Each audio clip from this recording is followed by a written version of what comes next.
Welcome to Life's a Coach. Our mission is to empower individuals like you to take charge of your life, discover your purpose, and elevate your performance to new heights. Each week, we'll be diving into engaging discussions, introducing you to valuable tools from the coaching world, and giving you different perspectives on individual development. Whether you're seeking clarity, motivation, or a fresh perspective, we've got you covered. Again, welcome to Life's a Coach, where the power to transform your life begins now. Welcome back to Life's a Coach podcast, guys. Our mission is to amplify the impact of coaching by inspiring individuals to take action, discover their purpose, and enhance performance. Today, we have life coaches Almar and Avril on the line, and we're going to be talking about self-image. So to get us kicked off, guys, I'm going to be asking you. First of all, I'll read a quote for you. Self-image is knowing who I am, what I stand for, and what I represent. So I'm going to ask you guys, who are you, what do you stand for, and what do you represent? We'll go to Avril first. Thank you. Being a gentleman. I love this. I thought it's like ladies first, I ladies thought first. maybe I might throw in. I was going to throw in equality into one of my mixes, but I'm going to pull that one back. Oh, all right, that's juicy. Can you say the question again? What is it? Okay, so who are you? Mm-hmm. What do you stand for, and what do you represent? Who am I? What do I stand for? What do I represent? My name is Avril Yosua Munduru. I am generally, I'm a healer. And I stand for people's freedom and empowerment in all elements of health. This is mental health, physical health, spiritual health. That's what I stand for. Fantastic. Wow, Lovely. that was great. That is beautiful. I've done this before. I will say, Yeah, gosh, right. will you judge me if I follow suit? Because gosh, I stand also would I judge you if you copy what I just said? Yeah, but it's not. It's like, see there, there's the downside of not going first. But yeah, freedom for sure. And empowerment, absolutely. I stand for them. Who I am, I'm a life student. And yeah. And I don't know. I want to say that I am open. And what was the other one? So who I am? What do I stand for? Who you stand for? What you stand for, and what you represent? Who I represent.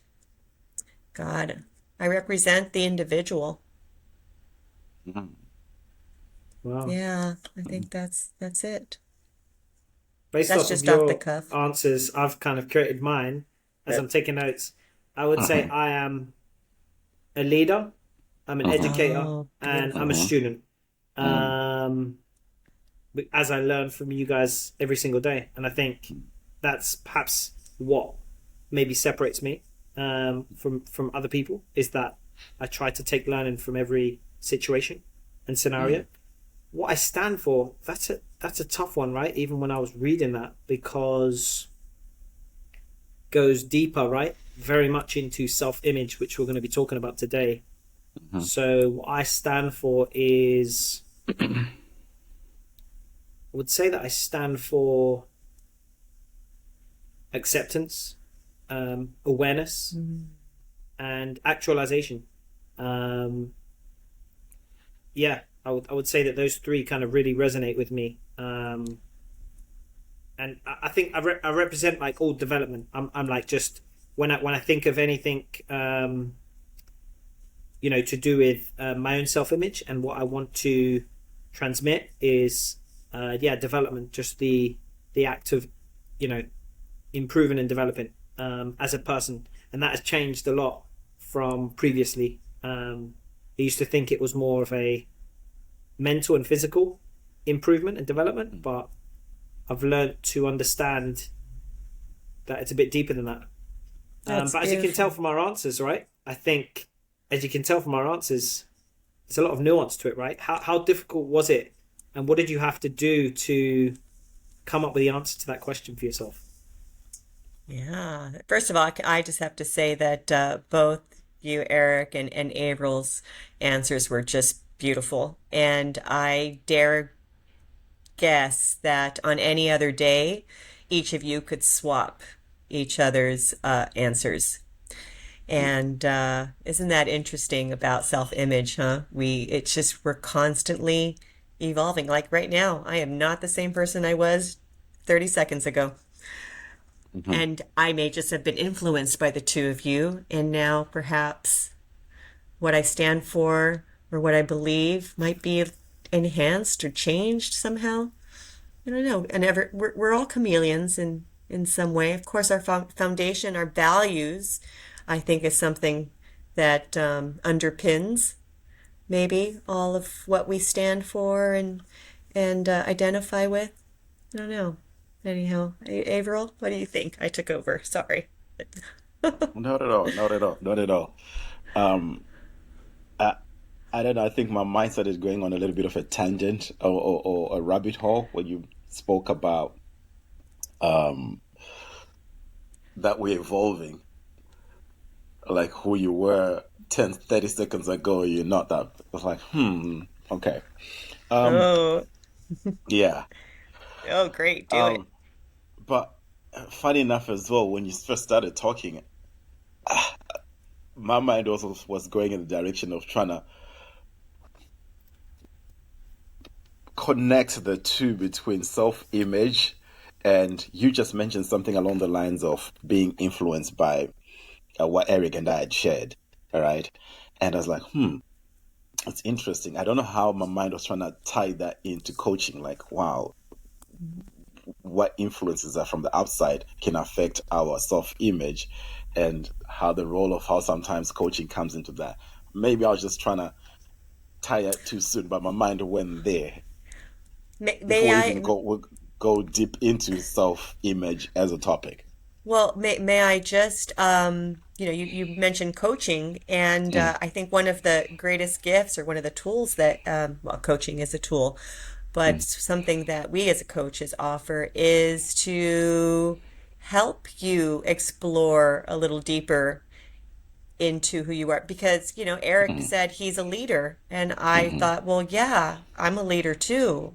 mm, But it wasn't the first thing that came to my mind. mm, I mean, we're mm, so many things, and how beautiful it is to work with someone, and in this case, I'm working with the two of you mm, to help peel back some of the layers. And like, yeah, I'm a lot of things, as we are mm, a lot of things, and we mm, represent a lot of things. And mm.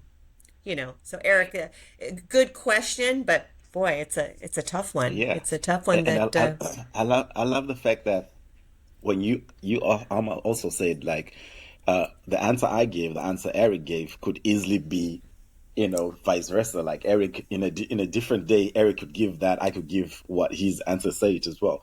Mhm. So with what you're saying now, it gets me to a point like, wow, at times what we think of ourselves or the first thing that comes to mind if you're asked who you are or what you do is based on either in that moment my perspective of myself in that moment and the role that I'm playing, you know, and I may actually forget or not some of my attributes may not necessarily come to my mind.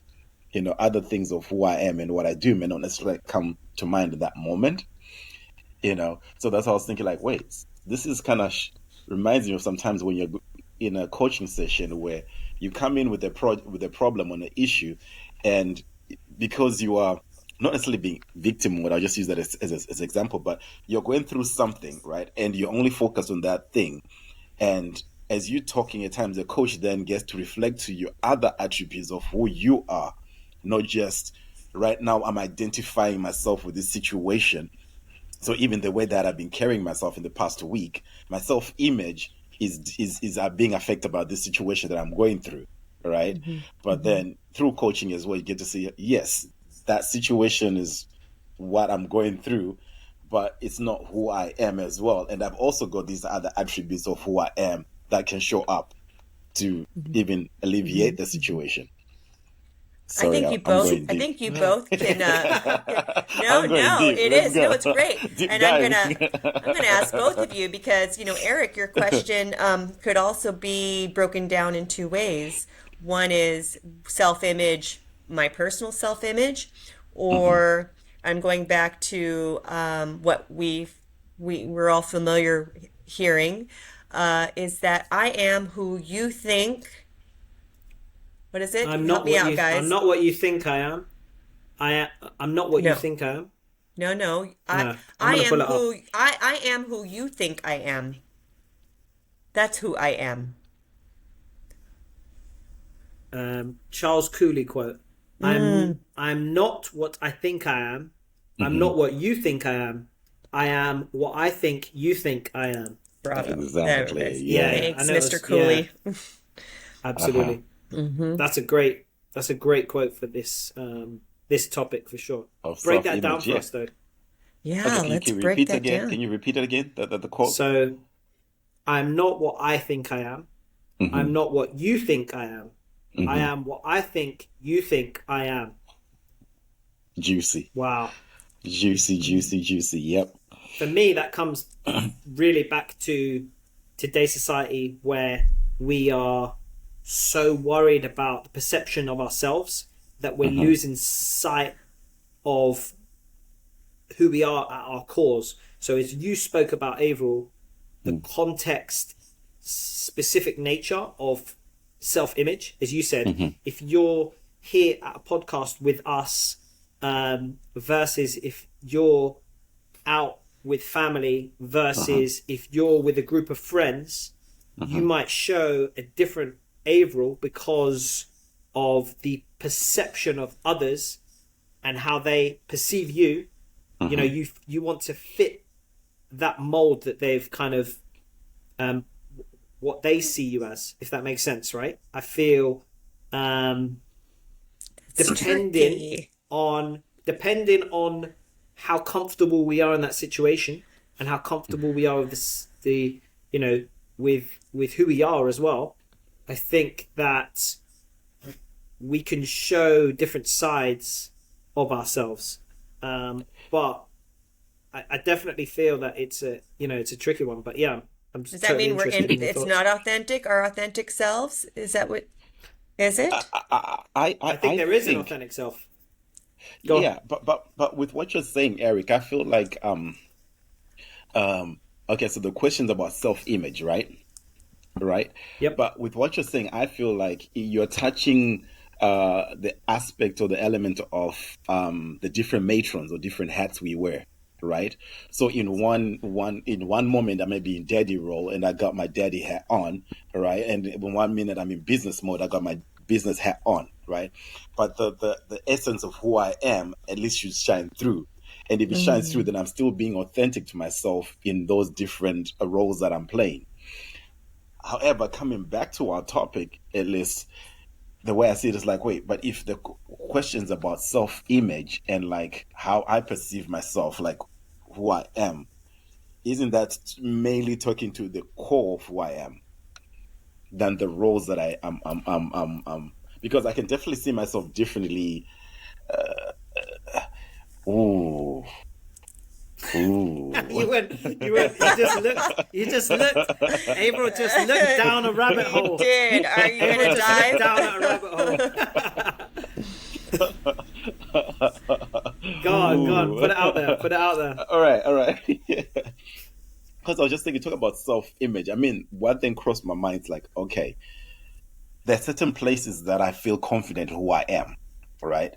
But for example, let's say I've only been a life coach, at least practicing like this for about 6-8 months now, right now. There's the places where I'm not yet fully confident in myself. I'm not saying that I'm not competent, but I don't feel confident in myself, right? So I may feel I'm not good at this, right? Or competent at this. But those that work with me may have a different view of how they see me, right? So my self-image may be like, I'm putting myself at a 5, when others look and go, no, Avery, you're 10. So that thing of like part of self-image, or am I going down a rabbit hole? Help me. Someone pull me out. Do I have No. I think I'm gonna come in there No, with you. I'm enjoying this. Yeah, me too. We're enjoying from up here. We're staying up here. And we're you're looking watching down me at go you. down. It's lovely. Throw a rope. We can Someone hardly throw see a you. rope. We can hardly see you. That's great. Yeah. Oh, No, it's Eric. super interesting. I Thoughts. think what you're talking about is exactly the conundrum that I think that I was talking about. So help me out here, Averill, because I'm going to try and reflect back on what you're talking about. So you said as a coach, there are some aspects within you as a life coach that you feel more or less confident in, right? But now the perception of, let's say, someone that you're coaching may be completely different to your own image of perhaps your competency in those levels. Is that fair? Correct. Okay. Yes. And so self-image is really how you see yourself within that context, within any context, right? Yes. Yes. But I definitely feel that like going back to the Charles Cooley quote that Almar succinctly put, I think that is like bringing that back into the fray. I think that other people's perception of our self-image has an effect on our own self-image, right? So if we are perceived as being a leader, right? Some of the best leaders, throughout history, perhaps were not ready to be a leader, but that was what they were being called to be, right? Teachers, right? I think that, there's this whole debate about the chicken and the egg with regards to confidence and competence, right? So when you have like a confident self-image of yourself, you feel as if that comes from competence. You build skills and qualities around a specific topic. For example, asking deep and powerful questions, right? So because you build competence, you become more confident about your ability to ask deep and powerful questions. But there's a flip side to that, right? Because if you act with confidence, asking deep and powerful questions, the perception to others is, they are competent in this skill. So I guess, going back to Averill's original comment, like I'm going back to originally, like again, Almar said, your authentic self, that's your core self, right? That's like the deepest part of you that really is at your core, right? That's who you are deep down. Yeah. If we use that term, I know there's different ways of describing it. So our self-identity is who we present to the world, kind of, how do we go from here to here, if that makes sense, right? So how do we bring this authentic part to the fore, to the surface, so that everyone can see who we truly are, rather than us playing this character, right? I'd like to add, Averill, that every single person on the planet is afflicted with the skewed idea that they are not competent enough, that they are many levels below what I'm not even going to segue into. I think they call that imposter syndrome. I don't want to use that word. It's overused, but I think just to let you know that that does not affect who you are, really.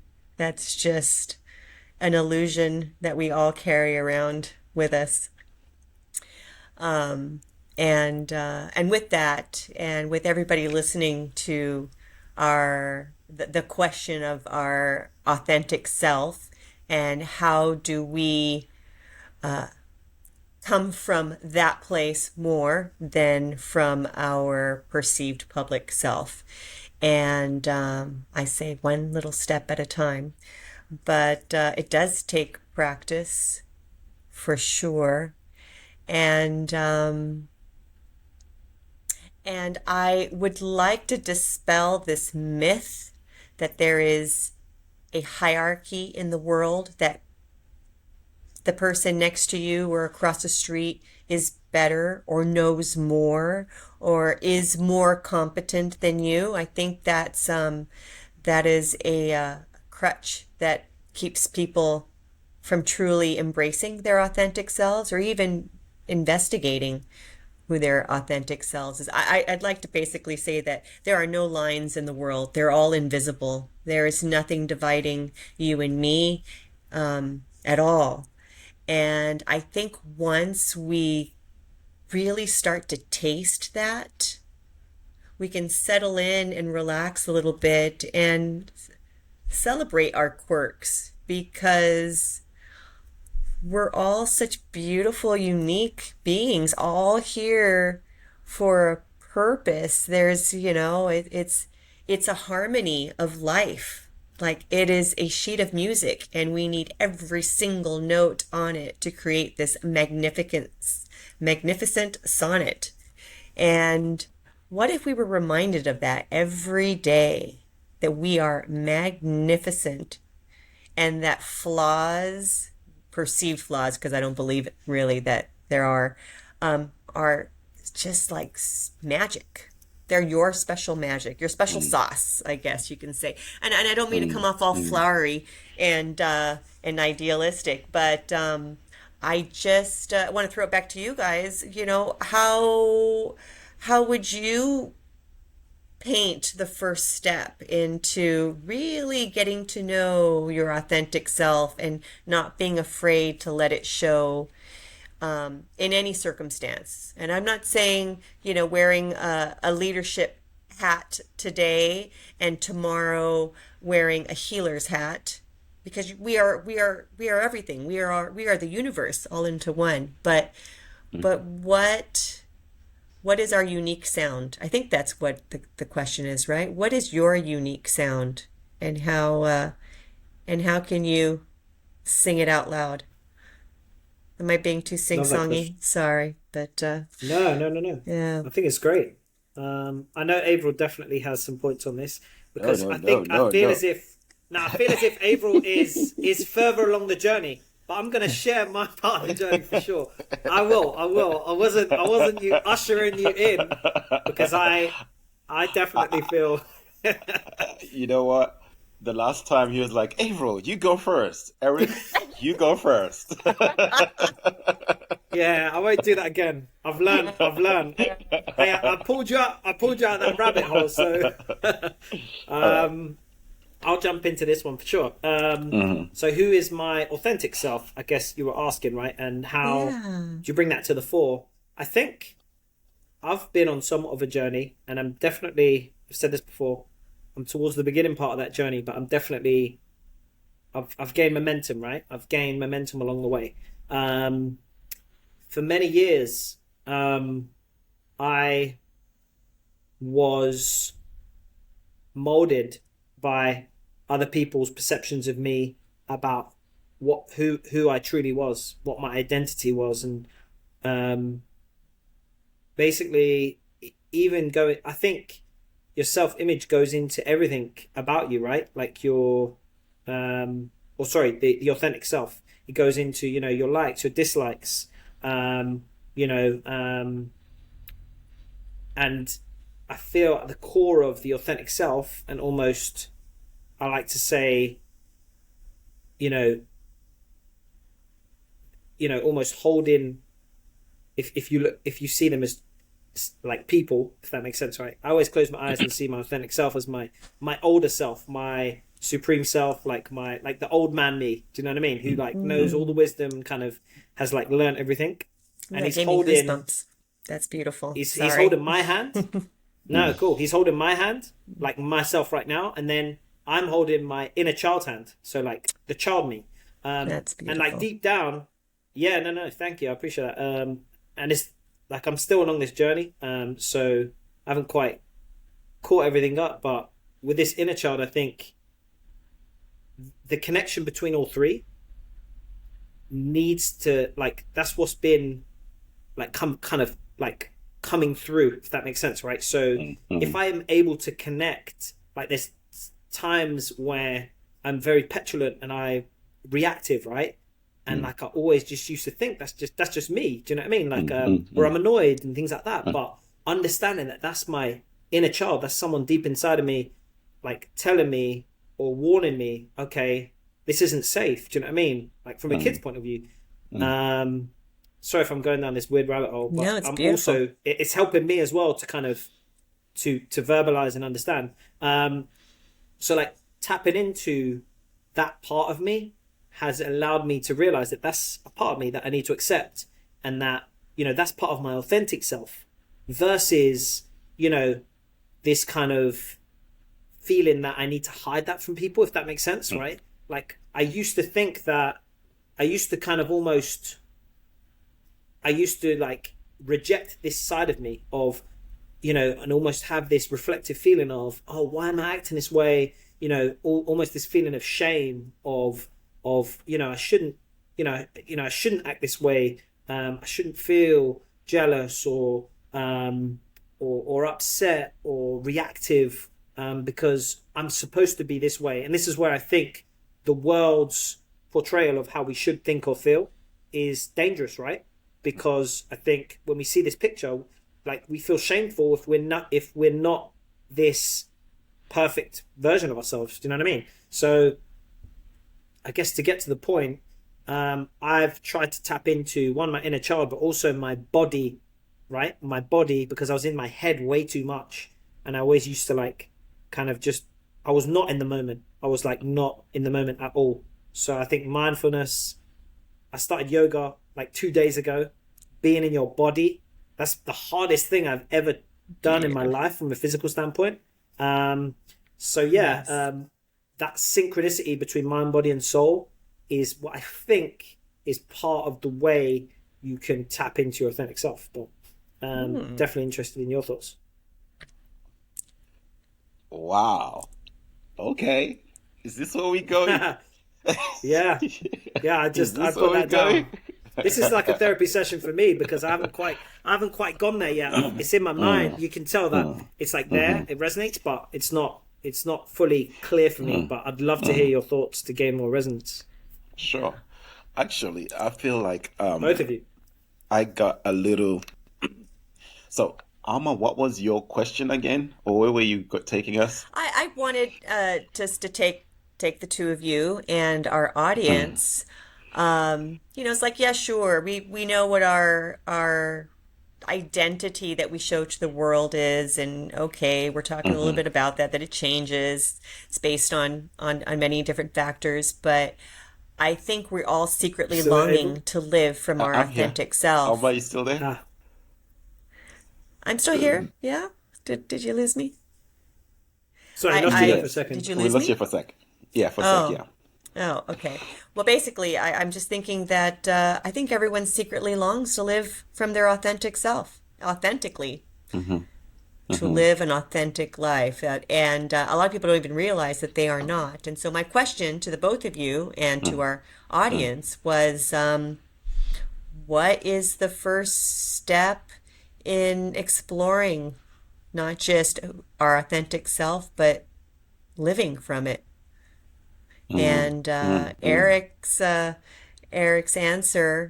tapping into basically leading with the body and not the mind, I thought was brilliant, perfect, because it's the mind that holds us back, but the body, and then his exercises with, the meditation and yoga, which congratulations, is are perfect Don't congratulate me yet. exercises to tap in. Oh, you too, every day is a day we're celebrating. So, yeah, so I thought those were excellent, and I agree. Wow. Absolutely. Actually, I agree. But so now, Averill, that was me recapping. But what do you think? Okay, so from what I'm getting is like, Alma, you're saying between Eric and I and our audience out there, like what are the steps one can take to get in touch with their authentic self? Yeah. Is that correct? I think that was my question. Okay. Yeah, I don't know. What, Who? yeah. Well, it's interesting because I love the way where Eric took it. And, when you start talking about inner child work and stuff like that, you're right up my alley. Mhm. I'm all about doing the shadow work and inner child work and that kind of stuff. So, um, I would say the reason at times we don't have an authentic self, or at times we don't present ourselves authentically out there, is because of fear of rejection. Mm. Um, then there comes the people pleasing because I want to be accepted. I either want to be accepted in this crowd, I want to be seen some kind of way with this group.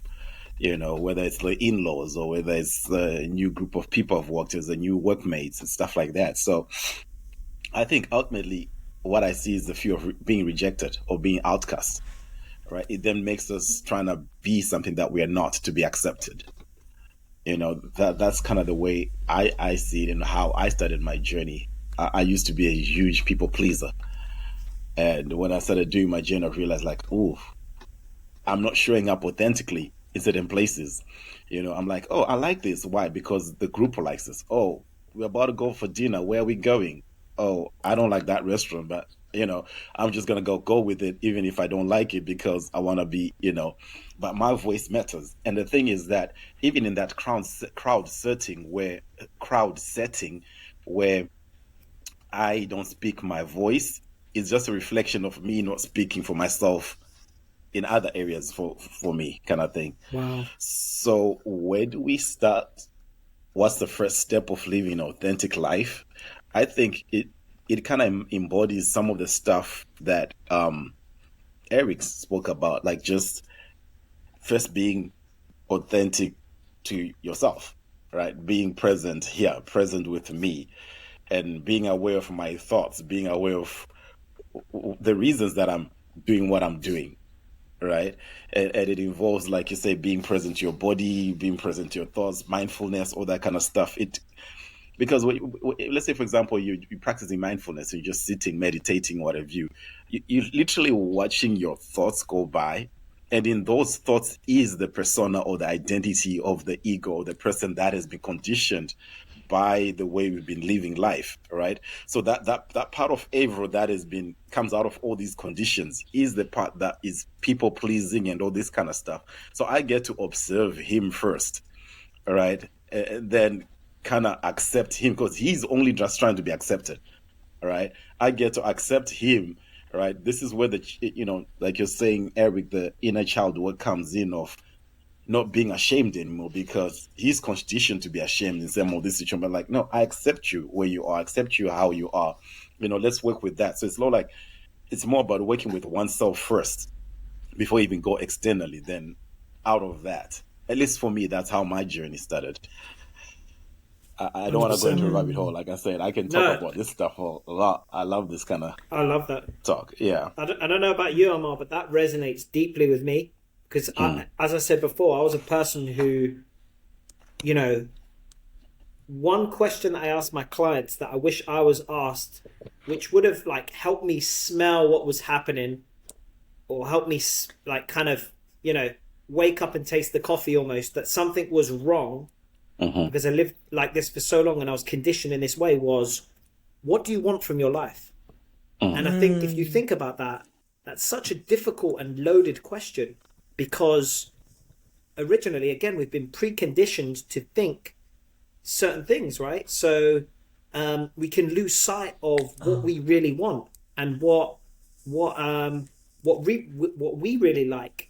Do you know what I mean? And like the foods that we like going as deep as the activities that you really like to do that you really enjoy because for whatever reason, as Avril mentioned, we submit ourselves to other people's needs and wants and desires to fit in to this persona that will be accepted. And I think it very much goes into, and I think that's a go back into my science. That's something that is preconditioned into us through just from caveman days and things like that, because we needed to be in a pack, right? We're like humans were able to survive because they were in packs. So from just a purely physical nature, but also from a social aspect, if you were out on your own, you or if you didn't fit in, you were rejected, and you were much less likely to not to survive, right? So within us, there's that innate nature, right, of wanting to fit in, wanting to be part of the crowd, and to listen to what people are saying. But now, obviously, our hardware has not kind of caught up with today's society, right? Where we're not at in danger of like losing ourselves, right? We're like of dying to a saber-toothed tiger because we're wandering the woods by ourselves. I think we're much more in danger of the opposite, of losing ourselves by submitting to the norm, or basically that ego self, right? That ego self is telling us, oh, you need to fit in, go and do this, it's fine. And you know what I mean? Like that side that is the easy way, right? It's a deep one. It's a tough one. But no, it definitely resonated with me. I have to turn back to your question, Alma. What's your thoughts? Yeah, I have. What's your thoughts? Yeah. I have a little. You said something earlier that left a tight feeling in my stomach, and it was the idea that life is so short, right? And like to wake up one day with maybe more years behind you than you have ahead in front of you, and to realize that you haven't been living your gifted life. You've been living something different and manufactured. Anyway, it's that really caused me to it caused me a bit of alarm and a little bit of fear, and it's one thing we're always being told why we as human beings today act the way we do, and we like to go back to our caveman days to find the reason, and that's all fine. But what I'm really interested in is, what do we do today? All right, that's great. This is why we're this way, and maybe it's comforting to know, but it's not important to me. What's important to me is how do we make today and moving forward like the best day. I know it sounds so simple, right? The best day, but really just and to wake up from that dream that you've been living in, which is a life of construct, and to say no. I have this thing about rejecting authority, but and taking back your power, and taking the leap. I don't know. Anyway, all that just came from that realization that came after you had said something along the lines that life is short, and this is it. Right here, right now. I think that, yeah, that's it exactly, right. It's we need to be in the moment first of all, as you're saying, right. And today is the day.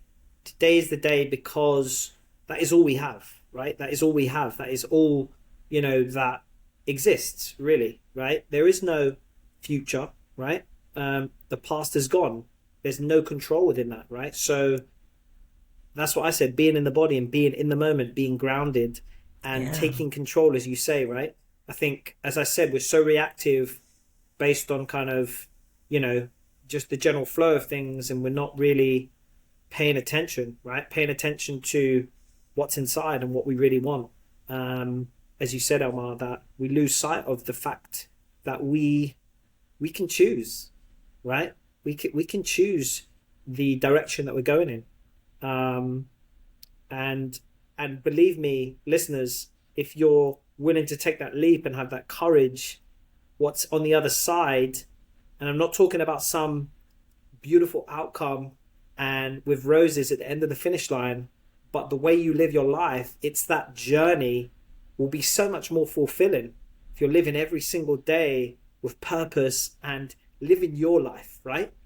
Mm-hmm. Not just living somebody else's.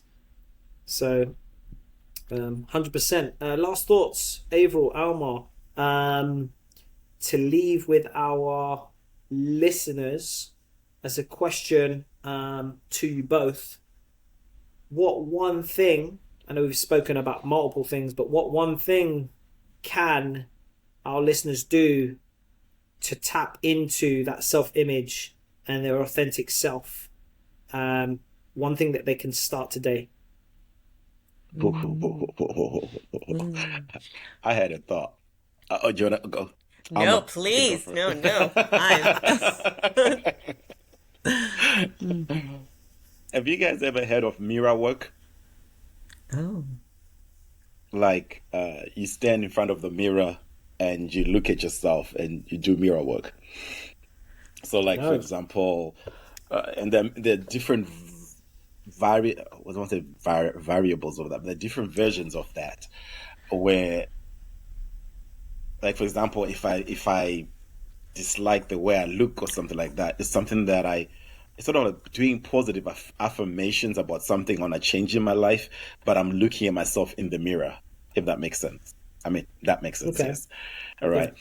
So kind of like the high five habit, Mel Robbins. Does he do it in front of a mirror? Yeah, well, at least I do it in front of a mirror. Yes. The idea of high-fiving yourself in the mirror kind of thing. Yeah, exactly. So that's what crossed my mind when you posed that question. Like, for me, it's more doing mirror work is starting, like, okay, because I'm looking at myself in the mirror. Yeah, I'm looking at myself in the mirror. Like, I'm not a construct. Whether it's if I'm meditating, sometimes I'm thinking, oh, this is who I am, kind of thing. It's construct. It's abstract. I mean, but if I'm looking at myself in the mirror, then I'm like, I can start there, where I ask myself, who am I? What's my self-image? What am I seeing? And get into the depths of it. And to be honest, sometimes mirror work, when you first start it, it's like eye gazing. If you've ever done eye gazing exercising or soul gazing exercising, right? It's like it feels awkward and uncomfortable at first when you look at yourself in the mirror and trying to talk to yourself. But once you get to it, you can tap into something that's there. I like that. That's my one advice I can throw out there. I dare say that what I have to offer is not as fun as yours, or exciting. But I, aside from being a firm advocate to meditation, which I think is magic, I would suggest, so unpopular I know, and I'm sorry guys, is to unplug and spend as much time alone with yourself as possible. I think that's the best way to develop not just a relationship with yourself, but to get to know yourself. But yeah, I am a huge advocate in the alone time, and I'm not talking 15 minutes. I'm talking the weekend, Friday nights. Maybe to make it fun, I could say date yourself, but on the down low, just quiet. Anyway, that's what I got. Eric? Absolutely. Yourself, Eric? Final thoughts? Yeah. I would agree with you both that the key is to kind of tap into yourself, right? So, first of all, spending time with yourself, and as I mentioned before, Jay calls it his meds, right? So the key to his self-awareness and living a life of self-actualization. M, meditation or mindfulness. E, exercise, some kind of movement. Doesn't need to be weightlifting or running a triathlon, any type of movement, as I said, that you feel comfortable with and that you're in your body and you're out of your head. Diet, I think, what you're eating, what you're putting into your body will have a huge effect on your mood and how you feel. And then sleep. I think a lot of the time, again, we're affected due to poor sleep habits, poor AM, PM routines, that we, again, lose sight of that fact that we need good sleep as people. So tap into those meds to tap into that self-image. But fantastic. Thanks for playing, guys. So today we've dove deep into this self-image. Hopefully you enjoyed our chat. We went deep down some rabbit holes. Some Averill specials in there. So, if we did add value, please do remember to share with a friend and subscribe wherever you get your podcasts. And we'd love to hear from you in the comments section. Thank you so much, Alma and Averill. It's been a pleasure as always. Oh, thank For you, sure. Averill and Eric. Boy, always a pleasure. It's my favorite time of the week. Thank you for joining us on today's episode of Life's a Coach, where our conversations aim to empower and support your personal growth. Until next time, remember that personal development is ongoing, so keep exploring, keep learning, and keep living a life that aligns with your true purpose. Take care, and we'll see you on the next episode of Life's a Coach.